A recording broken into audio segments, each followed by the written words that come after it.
Continue now at the top of Daf Nun Aleph on Meseches Yoma. This is Yoma Daf 51b. The Gemara says, "V'tepikli," we should answer the question from before from the following. We'll take a look at Rashi over here. V'tepikli baya de Rebbe Lozer de La'el. Let's answer Rebbe Lozer's question before. Rebbe Lozer before had asked whether when it comes to the power of the Kohen Gadol on Yom Kippur, can you make Tmura or not? Because the issue was that power is a kapara not only for the Kohen Gadol himself, but for all the Kohanim. And when it comes to Tmura, you follow the Mischaper. So technically speaking, you shouldn't be able to make Tmura because there's more than one Mischaper. You can only make Tmura by an individual carbon, not by a partnership. But the Gemara had said, no, maybe you could make Tmura because maybe the other Kohanim, maybe their kapara is just really like floating, the Gemara, so to speak, said. It's floating on top of the kapara of the Kohen Gadol. They don't really have a chelik in the carbon. They just get a kapara agav the Kohen Gadol. So that's what the Gemara is saying over here. Let's answer for that reason. We should have an answer for that question and understand that by the power of Yom Kippur, the Kohanim get a kapara. It just, so to speak, floats to them. As the Gemara is about to say, it talks about the power. It always says it's asher lo. It belongs to him 3 times. Point is, it excludes the public. It excludes the other Kohanim. They do not have a chelik. Tlasa asherlo ksivi bay betray kroiv hikrav aron v'hikrav tinyana v'shachanas parachatos asherlo. Again, 3 times where it talks about the fact that he is the owner. So that's what the Gemara here says. V'tepikli dasherlo amarachmana. Pasuk says it's his carbon. Mishalo, who maybe he brings it from his own funds. The Tanya, as we learned in a brisa, asherlo mishalo who maybe v'lo mishal tzibor. He has to bring it from his own funds, not from the public funds. Yachol lo yavi mishal tzibor sheinat tzibor mischapern bo. I might think he can't use public funds because the carbon isn't a kapara for the tzibor. Avol yavi mishal echav hakohanim. Maybe he can use money from his brethren, the kohanim. Sharei echav hakohanim mischapern bo. Because again, this does provide a kapara for them. Talmud Lomar, the pasuk says asher lo, it has to be his, meaning even from the other kohanim, he can't take money. Yachol lo yavi v'mhevi kasher. Now I might think, well, if b'di'evid he takes money from them, maybe it's still kasher. Talmud Lomar shuv asher lo. It says a 3rd time it has to belong to him. Shana akasav olav la'akev. Torah says 3 times in order to say it's ma'akev. It repeats it over here to say it has to come from his funds. But the Gemara continues that this is not necessarily a proof, but according to your reasoning, that it's totally brought from his funds, and the other Kohanim have no chelik in it. If his brethren, the Kohanim, if they don't have any kinyan, how is there a kapara?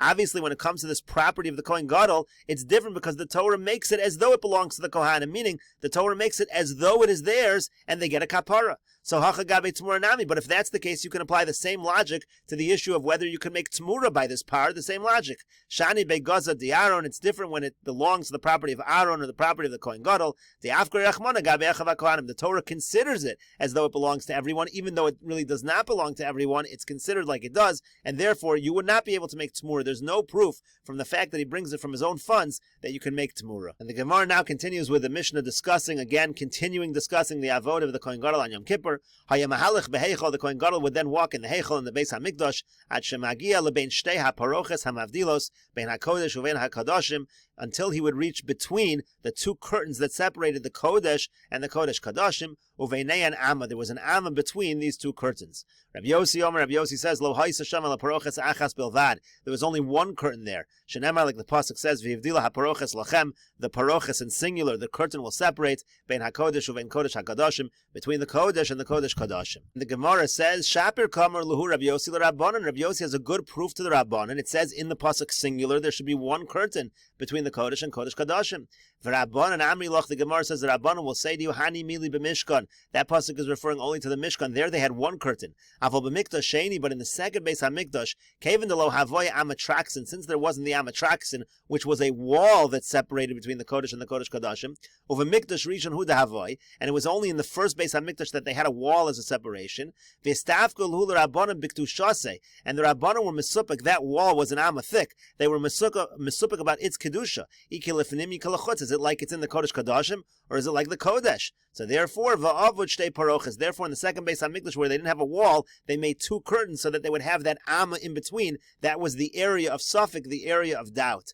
Rashi over here says, Amatraxim kach nikras kosel mechitza shehifzik b'mikdash rishon. That was the name of the wall that separated Kodesh and Kodesh Kodashim in the first Beis HaMikdash. Aval b'mikdash sheni shahaya gavoa mem ama lo asa'u lefi shelo hayu over ela ama. In the Mikdash sheni it was very high, it was 40 amos high, so they didn't make such a wall because it was only an amma thick. Ve'eni yechol alamod begova mem ama. It wouldn't be able to be that high if it was only an amma thick. Well, the host of alovia yefshin, they couldn't make it thicker. Techsiv hakol b'chsav miyad Hashem Allah Hiskel. It says it's miyad Hashem, the dimensions. So they had no choice over here. They couldn't make a wall because it was too thin to make it that high. So now they had to decide, how are we going to separate? Now the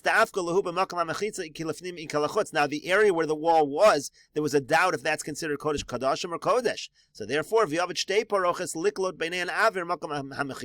therefore they made two curtains. They would capture in between the two curtains the area that was in doubt. And the Gemara continues, Tanu Rabbanan, the rabbis taught, Bein HaMizbeach leMenorah Haya Mahalech. When the Kohen Gadol would go to the Kodesh Kadashim, he would walk between the Mizbeach and the Menorah. Now, the Menorah was on the south side of the Beis HaMikdash, so that really means he's entering the Kodesh Kadashim from the south side of the Beis HaMikdash. Divrei Rabbi Yehuda, that's the opinion of Rabbi Yehuda.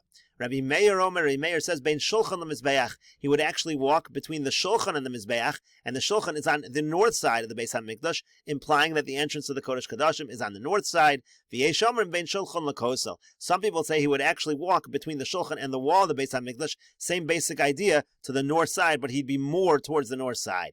Gemara says, Man Yesh Omrim. Who is this Yesh Omrim who says that he would walk from between, in the area between the Shulchan and the Kosel? Amar Rav Chisda says, Rabbi Yossi, that's the opinion of Rabbi Yossi, Diyamar Pischa B'tzafon Koi, because he says that the door to the Kodesh Kadashim was in the north side, so again, that's why you're walking between the Shulchan and the Kosel on the north side of the Beis HaMikdash. Rabbi Yehuda Amar Lach, and Rabbi Yehuda will say to you, no, Pischa B'daram Koi, the doorway to the Kodesh Kadashim was in the south side, and therefore, Rabbi Yehuda says you're going to walk between the Mizbeach and the Menorah, which is on the south side of the Beis HaMikdash. And Rashi over here says, Bein HaMizbeach v'la Menorah ha'yam halach k'sheboli konis ha'yabokeya behechol derech hadorom. First opinion of Rabbi Yehuda is you go on the south side. Lahalech bein Mizbeach ha'panimi v'la Menorah. You go between the inner Mizbeach and the Menorah. Shehi bedorim, the Menorah again is in the south. V'holech ad ha'paroches, he gets to the Paroches. Bein Shulchan v'la Mizbeach derech hatzafon. The other opinion, you go between the Shulchan and the Mizbeach. You go the north side. And Rabbi Yossi, and then we said that the last opinion, which says between the Shulchan and the Kosel, which also is the north side, that's Rabbi Yossi. The idea over here is that Rabbi Yossi holds, as we said in the Mishnah, there's only one curtain. It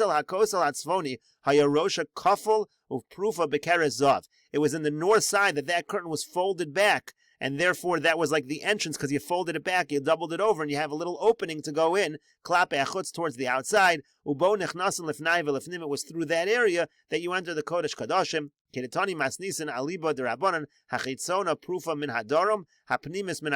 says that according to the Rabbanan, there were two curtains, so the outer curtain is actually folded back on the south side. That's why you enter through the south. The inner one, then he walks towards the north and goes into the Kodesh Kadashim at the north side. In other words, he walks between the two curtains to the north side and enters the Kodesh Kadashim, but you're going to enter that first curtain from the south side. Rabbi Yossi, the Amar Ein Sham Ela Achas, Rabbi Yossi, who says there's only one curtain, Prifasa B'tzafani. It gets folded back in the north side. Everybody agrees when you actually enter the Kodesh Kadashim, you enter at the north. The question only is, are there two curtains or one? If there's one curtain, then obviously it's all the way north. You're just going to enter the north side. You'll walk through the Beis HaMikdash on the north side, right through the entrance. If there are two curtains, you're going to walk through the south side, go between the curtains to the north side, and enter the Kodesh Kadashim at the north side. And Rashi continues, Pischa B'darim Kai, according to that opinion, the Pesach is in the south side, meaning again, the Shtei Paroches HaYusham. If you hold there were two curtains, then that first opening of the curtain is on the south side. V'hachitzona Prufim and Adarim, the outer curtain is folded back on the south side. Kedetanan Maslis, like the Mishnah says. Well, the Kanmon Parach, now the Gemara will say later, they'll ask later, L'Rabbi Yehuda Neil Bein Menorah L'Kosel. If you have to go on the south side, why are you going between the Menorah and the Mizbeach? You should go between the Menorah and the Kosel. The Gemara is about to ask the same thing on the north side. Rashi is just pointing out the same question will be asked in terms of Rabbi Yehuda. Why is it between the Menorah and the Mizbeach that he walks on the south side? Why not between the Menorah and the wall? And so again, back in the Gemara, again, we'll read it back. Amar Rav Chisda says, Rabbi Yossi is the Yesh Omrim in the Brisa. The Amar Pischa B'tzafon Kai, because he says the doorway is at the north side because there's only one curtain. For Rabbi Yehuda Amar Lach, and again, as we said, Rabbi Yehuda says, Pischa B'darim Kai. The opening is actually on the south because there's really two curtains, as we said. So now the Gemara asks, for Rabbi Meir. Now, according to Rabbi Meir, who says you're going again, the same basic idea, he says, between the Shulchan and the Mizbeach, meaning he's saying on the north side, but Kaman Svirale, who does he hold like? Ik Rabbi Yehuda Svirale, if he holds like Rabbi Yehuda, nail Rabbi Yehuda, then you might as well do exactly like Rabbi Yehuda. Ik Rabbi Yossi Svirale, nail Rabbi Yossi, if he holds like Rabbi Yossi, do exactly like Rabbi Yossi. Why does this opinion over here of Rabbi Meir say you go between the Shulchan and the Mizbeach? Why not, for example, between the Shulchan and the Kosel? If you're going to hold that it's on the north side, go directly on the north side. And so the Gemara says, Liolam Rabbi Yossi Svirale. Really, he holds like Rabbi Yossi. There's only one curtain. The entrance is on the north side. V'yamar lach, but the Rabbi Meir will say to you, Shulchanos tzafon v'darim munachin. There were multiple shulchanos in the Beis Hamikdash, and they were lined up from north to south. Umivsikole shulchan, and therefore the shulchan was actually blocking. So according to that opinion, according to Rabbi Meir, you weren't able to walk between the shulchan and the kosel because the tables went all the way up to the kosel. It went all the way up to the wall, so you couldn't walk in that area. So you were forced to go between the Shulchan and the Mizbeach. V'lo Mesayele, it was impossible to go in again between the Shulchan and the Kosel, and therefore Rabbi Meir says you have to go between the Shulchan and the Mizbeach. That's why Rabbi Meir doesn't follow Rabbi Yossi's opinion. Rashi over here says, Shulchanos Safan V'dar Munachin, Eser Shulchanos Asa Shlomo. There were 10 Shulchanos that Shlomo made. Shenemar Chamesh Miyamin, V'chamesh Mismol, 5 on the right, 5 on the left. V'tanya B'menachas, Yev Shalomar Chamesh Miyamin HaPesach, V'chamesh Mismol HaPesach. You can't say they're on the right and the left of the doorway of the Beis HaMikdash. Because if that were true, you'd have a shulchan in the south, which is not true. The shulchan has to be on the north side. Means the original shulchan of Moshe was in the middle, 5 to the right, 5 to the right of Moshe's, and 5 to the left. There's a machlokas tanoim in which direction were they lined up, north-south, or was it east-west? Reb Meir Reb Meir holds it was north-south, and therefore again it's going to block, it's going to go right up to the shulchan.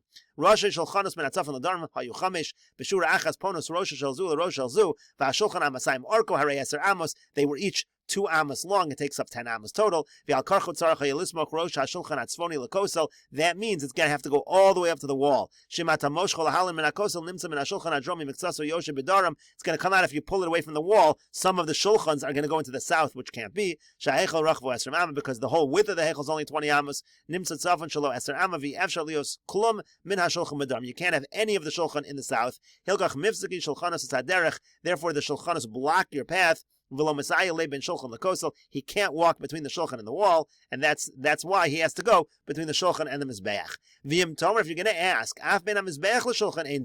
you might say, 1 second, if the shulchanos take up that much space, won't they go all the way up to the mizbeach? You can't go between the mizbeach and the shulchan either. Not a problem. No, maybe you'll say it's a problem again because the mizbeach is in the middle.